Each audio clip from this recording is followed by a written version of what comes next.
Bonjour à toutes et à tous, bienvenue pour la correction de cette question de condition minimale consacrée à la notion des centaines, dizaines, unités.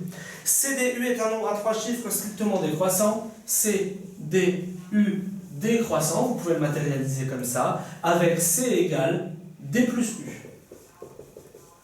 Tout ça c'est l'énoncé, ce sera valable pendant tout l'exercice. On cherche, attention, non pas tout le nombre CDU, on cherche la valeur de C. Attention, ça a son importance.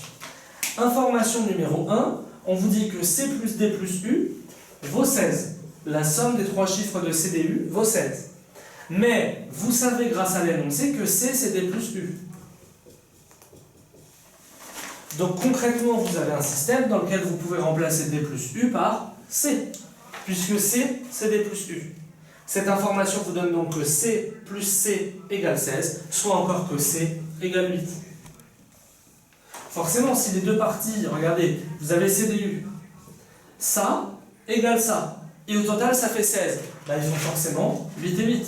Et donc cette information, elle vous servait à dire que C vaut 8. Vous pouvez donc répondre à la question que vaut C uniquement à l'aide de l'information 1. Alors attention à ceux qui vont me dire, je ne comprends pas, j'ai 3 inconnus, CDU, et seulement 2 équations, comment ça se fait que je puisse répondre?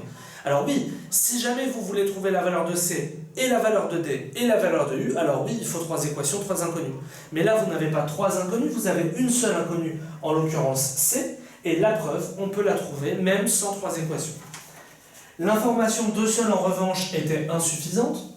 La 1 seul, oui, la 2 seul, non. Pourquoi? Puisqu'on vous dit que les 3 chiffres qui composent CDU sont tous pairs. Et ils sont décroissants.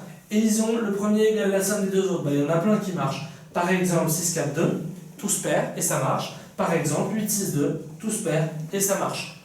Un coup, C vaut 6, un coup, C vaut 8. On aurait pu trouver encore d'autres possibilités. Et donc, on ne peut pas répondre. La bonne réponse pour cette question était donc bien la réponse A, correspondant au fait que l'information 1 seul était suffisante, mais pas la 2.